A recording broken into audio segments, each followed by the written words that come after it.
Hello everyone, welcome back to Upside Down Data.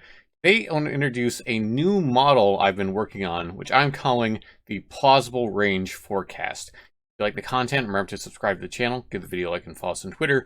A lot of updates about indicators and more there. So taking a bit of a break from all the craziness in the market and the blood on the streets, I think a lot of us have been looking at that. A lot of dejection that we're feeling. It's not a happy time in the market right now. So one of the things that I wanted to do was, I've been playing around with this model for a little bit, and I think it's just kind of a useful thing for this kind of situation in the market that we're in.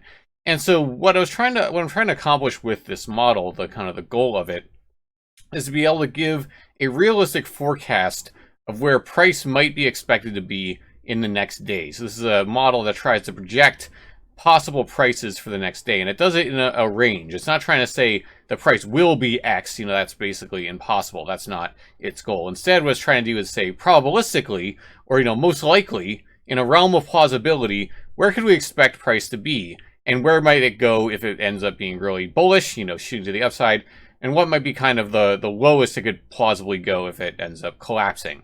So just giving us an orientation of where price might be reasonably expected to go in the next day.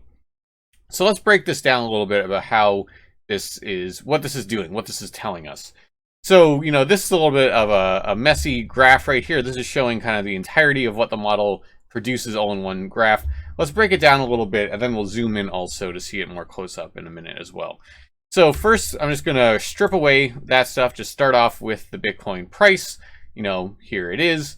And what the plausible range forecast will do is it'll create a number of different forecast levels of where it thinks price could go to the upside or to the downside. So one of the things it's going to generate is what I call the extreme lower bound, which I'm visualizing here in red. And this is basically where the model is estimating, and again, it's projecting for 24 hours ahead. So that's what I'm showing you here, that every value you're seeing here, the model is projecting it from, the day before, with no knowledge of anything that comes after. So the model only ever knows what came before that day, and then it's projecting for the next day. So that's what you're seeing here. So it's a hindsight-free model. There's no hindsight being shown here. It knows nothing about the future. It's projecting 24 hours in advance. So every dot is being projected 24 hours in advance. And this is just basically it's saying that this is as low as it thinks that Bitcoin could plausibly go on the next day. And so this is just, again, tracking the levels that's being forecasted from the previous day. So the day on this particular day was being pulled from the forecast of the day starting on the day before.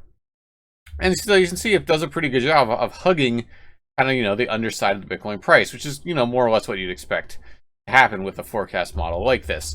And there's a little bit more uncertainty that tends to happen kind of in the early days of an asset when it's more volatile, that it's kind of hard to know with a high level of precision exactly where the price might be expected to be because it's young, market cap's low, a lot of volatility, etc. It's a little bit more uncertainty. But then as you can see, that as Bitcoin has aged and gotten older and older, this tends to hug its price a lot more closely than it did when Bitcoin was still a lot younger. So that's also one of the features of this model. It's able to understand and account for diminishing returns, or really diminishing volatility. As an asset ages, its volatility is going to decrease. That ends up getting built into the forecast that the model makes every single time it makes one. So then what it also does then, it also has what I call the extreme upper bound, or the upper kind of plausible bound. And this is about as high as the model thinks that it's reasonable to expect price to go on the next day. And as you can see, it's hugging, the top. And again, more uncertainty in the early days, and then it kind of starts hugging the price a lot more closely later and later on. Again, understanding or learning from the fact that there is diminishing volatility. And then kind of the last stage is there actually then two more levels, which I call kind of the mid-level or the medium level plausibility bounds. And there's one that's to the upper, one to the lower. And those are basically ones where, those are, it's much more likely that they'll be violated, that the price will move beyond them. But most of the time, price is going to stay within them. And so it gives you kind of a more, most of the time, the model is kind of making estimates about this. More or less, it's approximately somewhere in the ballpark of around 20% of the, only about 20% of the time should the price fall outside of those more mid-level bounds. And then for the more extreme bounds, it should be really only about 2% that price should fall out outside of those ranges. So vast majority of the time it'll be within the most extreme ranges, and the majority of the time it'll be within the more mid-level ranges. So as I said, this is kind of hard to see what's going on this far zoomed out with this. So I want to zoom in a little bit just so we can actually visualize this a bit more closely. So here's just showing from the beginning of 2021 to the beginning of 2022. So January 1st, 21, January 1st, 2022, zooming in on that. So we're seeing the tail end of the 20 to 21 bull market here for the Bitcoin price. We're seeing the capitulation into the summer, and then the move back up to the all-time high, and then the beginning of the fall off from that. So there are a few things that you can observe from this, and I'll actually show another one that zoomed in even more in a minute here. One thing that you can observe is that, first off, the model's working as intended in that the price rarely will break outside the most extreme zones. And the only times it really does this is in extreme volatile moments. And again, there's this expectation of the model that price, could fall outside of those bounds around 2% of the time.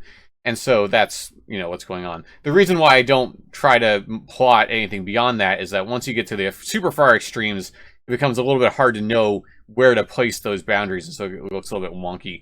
So I think a better solution is just say, around about 98% of the time from the model's estimates, it'll stay between the two extreme bounds, and then you'll just know that if it violates those bounds, you're in a very particular point in the moment. You're in a capitulation type of an area, or in an extreme pump type of situation.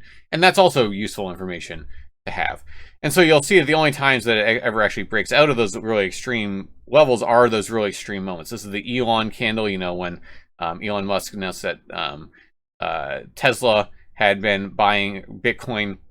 You'll see it just so break up above the green extreme value there, but it doesn't stay there long. And then on the downside, you'll see it breaks below just a little bit in that extreme capitulation day in May of 21. And a little bit here at the beginning of that capitulation. So really, in those 2% of times when it violates the high and upper and lower bounds are in those really extreme market conditions. And that's what you'd expect. The model's saying there's a 2% chance that these bounds are going to be violated.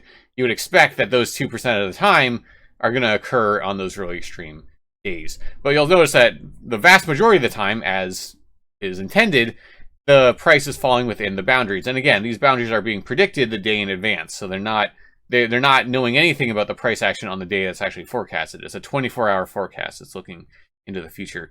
And it does a good job of capturing, the price movement within that time. And as I mentioned before, these kind of mid-level bounds, the majority of the time, the price is actually falling in between those.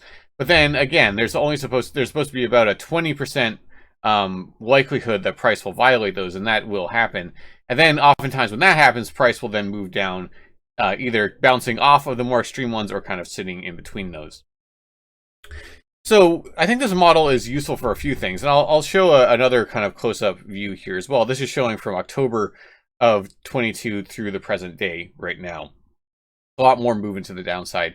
And one of the things I think is useful about this model is that it can give you kind of not only just a reasonable expectation about the next day, and again, you expect the price to fall between these two ranges, or these two values most of the time, but then if things get really crazy, it might go to these ones, or if it's exceptionally crazy, it might break these, although only usually just a little bit if it does end up breaking below those.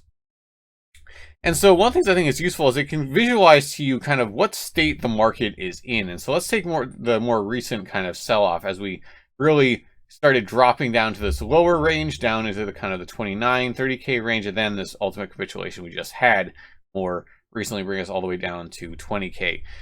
And one of the things is that you can kind of observe how often is it bouncing on these more extreme low levels, or is it bouncing kind of more on the lower level versus the upper. And that can give you an idea of momentum in the market. If you're seeing a lot of taps of this kind of lower bound, or more taps of the lower bound than the upper, and especially more taps of the extreme lower bound than the extreme upper bound, that could be a concerning side. That can suggest that the momentum is prevailing to the downside. That if you're consistently, pushing to the lower projected range across multiple days, that might suggest that there's a lot more negative momentum in the market than positive.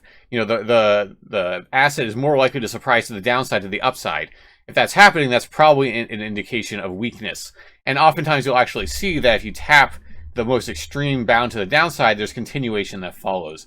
It actually often happens. You'll tap it, you'll see continuation down to the downside. Tap off of it, continuation to the downside. Tap off here, a little bit continuation to the downside.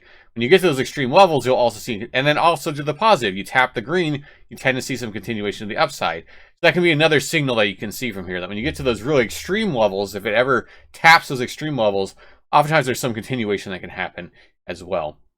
Now, obviously, you don't want to take that as a hard and fast rule that that's guaranteed to happen, but it's just an interesting behavior that you can see from this that you wouldn't necessarily see if you're just looking at the price chart.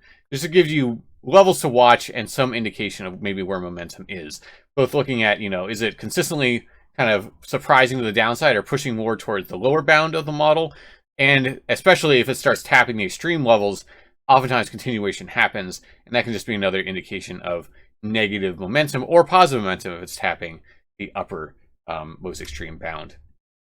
So again, the thing that I like about this model and why I built it is it can just give you a forecast. So this is tomorrow's forecast. So as I record this Friday evening, then this is the forecast for tomorrow. So we can look at the different range levels. And again, I have these labeled as extreme upper bound, moderate lower, extreme lower, and then just the price levels that are associated with each. So the model thinks that the highest level that we could realistically or plausibly achieve tomorrow, Saturday, would be the around 22.4K. That would be the upper level. And the most extreme lower level would be 18.5K. So if we were to lose the 20K level, that's as far as it thinks it's plausible that we would capitulate. Although again, actually around 1% of the time, you might actually see something more extreme to the downside than that. But that's, pretty unlikely. And so it's saying that this is plausibly, as low as you'd expect to see it to go. But then the model then thinks that it's much more likely that, there's still going to be some violations. So the model thinks that there's still a 20% chance that you could fall outside of these ranges. But I think it's much more, it's especially likely or most likely the price will fall between these two levels, between 21K and high 19K. And again, being somewhere in between, it thinks it's most likely. And then the idea would be that tomorrow you can look at the price and see, okay, where is it? If it's kind of hanging up between, then it's just not really saying anything about momentum. We're just consolidating sideways. If it's pushed up to the upper bound, in a bearish condition, that might be a place of resistance to watch if you're getting close to this level. Getting down to this kind of moderate lower bound, then if we're not getting a big capitulation, that might be an area of support potentially. But then if we do get those capitulations, if we lose these levels, you might start looking at these levels as being the next ones that we might push to in the future. And again, most of the time, these will act as those extreme levels. It's only in really extreme market conditions where these will get broken. So that's just what I like about it. It just gives us points to look for, then lets us watch them on those days. And if we're seeing a bloodbath, giving us idea, all right, well, this might be where we at least find a stopping point for today, or where, it's likely to maybe resolve today. And these are, again, this is a model that's fit to daily closes. So, this is not going to be accounting for wicks necessarily. But, these are kind of the general ranges we might expect to be in 24 hours is the idea.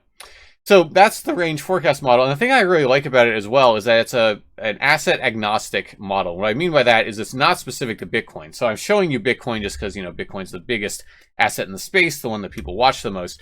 This can actually be applied to any crypto asset out there. It's a model, it's a general purpose model. It can train itself to any asset's price data, and it can go ahead and make these forecasts. And it's able to do it pretty rapidly. It doesn't need, an incredible ton of data. As I mentioned before, it will have a wider kind of range of plausibility the younger the asset is, because those assets tend to be more volatile. And this will kind of shrink and shrink and shrink as the asset gets older, and as it learns kind of how much volatility has been diminishing, able to kind of calibrate itself to that, and then make these estimates of where it thinks it's going to be, with different kind of tolerances of how likely it thinks it is price to fall outside. And again, these extreme bounds supposed to be very unlikely for price to ever violate those, and really only the super extreme pump or dump days are the only ones you really see it. And then again, I don't really see that as being a problem, because if it does violate those levels, then it's just confirming to you probably what you already knew at that point, that this is a capitulation or this is a massive pump, and then you can react accordingly. So that's the plausible range forecast. I hope that you found this interesting, and I'll be putting out, updates about this as I look at different assets. I think it's just a nice little piece of data to watch. All right, if you like the content, remember to subscribe to the channel, give the video a like, and follow us on Twitter. We'll have updates about our indicators and more over there.